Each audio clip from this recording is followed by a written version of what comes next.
बिहार की पॉलिटिक्स में एक बहुत बड़ा उलटफेर होने वाला है। तेजस्वी यादव अब पटना की सड़कों से निकलकर दिल्ली के पार्लियामेंट में नजर आ सकते हैं। क्या आप तेजस्वी यादव मोदी और अमित शाह के सामने बैठकर उनसे डायरेक्टली भिड़ेंगे?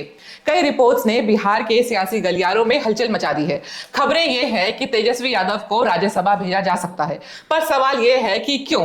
क्या यह बिहार विधानसभा हारने के बाद तेजस्वी और आरजेडी का नया स्ट्रेटेजी है अपनी पार्टी को रिवाइव करने का, या फिर सिर्फ मजबूरी? आइए हर चीज को डिटेल में समझते हैं, पर उससे पहले चैनल को सब्सक्राइब जरूर करें। अगर तेजस्वी यादव राज्यसभा जाते हैं तो उनकी सीट राघोपुर खाली हो जाएगी। सोर्सेस ये सजेस्ट कर रहे हैं कि इस सीट से तेजस्वी की वाइफ राजश्री यादव पॉलिटिक्स में अपना ग्रैंड डेब्यू कर सकती हैं। आरजेडी के इस मूव के पीछे तीन बड़े सियासी दाव हो सकते हैं।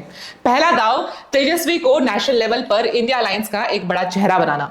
दूसरा, राघोपुर जैसे स्ट्रॉन्ग होल्ड पर यादव फैमिली का होल्ड बरकरार रखना थ्रू राजश्री। और तीसरा, दिल्ली में बैठकर पीएम मोदी और एनडीए गवर्नमेंट को डायरेक्टली चैलेंज करना, ताकि तेजस्वी यादव का नेशनल स्टैचर और ज्यादा ग्रो कर सके। लेकिन दोस्तों, ये रास्ता जितना आसान लग रहा है उतना आसान है नहीं। राज्यसभा की सीट कोई केक वॉक नहीं है। यहाँ असली खेल नंबर्स गेम का है। बिहार असेंबली में एनडीए के पास सॉलिड नंबर्स हैं और आरजेडी को अगर ये बाजी मारनी है तो उन्हें कांग्रेस और लेफ्ट जैसे अपने सारे अलायंस का 100% सपोर्ट चाहिए होगा, और साथ में एआईएमआईएम के विधायकों के वोट्स की भी जरूरत पड़ेगी। एक भी वोट अगर इधर से उधर हुआ तो पूरा प्लान चौपट हो सकता है। और सिर्फ नंबर्स ही नहीं, सबसे बड़ा सवाल तो बिहार के लोकल वोटर्स का है। जरा सोचिए, अगर तेजस्वी यादव पटना छोड़कर दिल्ली की राजनीति में सेट हो जाते हैं तो क्या बिहार में आरजेडी के ग्राउंड लेवल पर पकड़ ढीली हो जाएगी? क्या उनका कैडर खुद को अकेला महसूस करेगा, या फिर क्या ये मूव उन्हें एक नेशनल लीडर की तरह प्रोजेक्ट करके उनका स्टैचर और बढ़ा देगा? ये लालू प्रसाद यादव की पार्टी के लिए एक बहुत बड़ा पॉलिटिकल गैम्बल साबित हो सकता है।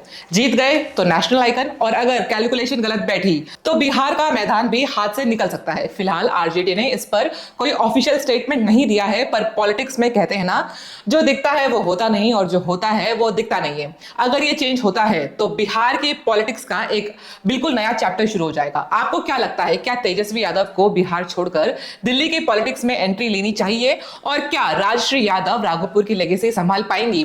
अपनी राय हमें कमेंट सेक्शन में जरूर बताएं। ऐसे ही पॉलिटिकल अपडेट्स के लिए हमारे चैनल के साथ जुड़े रहें। सब्सक्राइब करें क्लिप न्यूज इंडिया को। मिलते हैं अगली वीडियो में। धन्यवाद।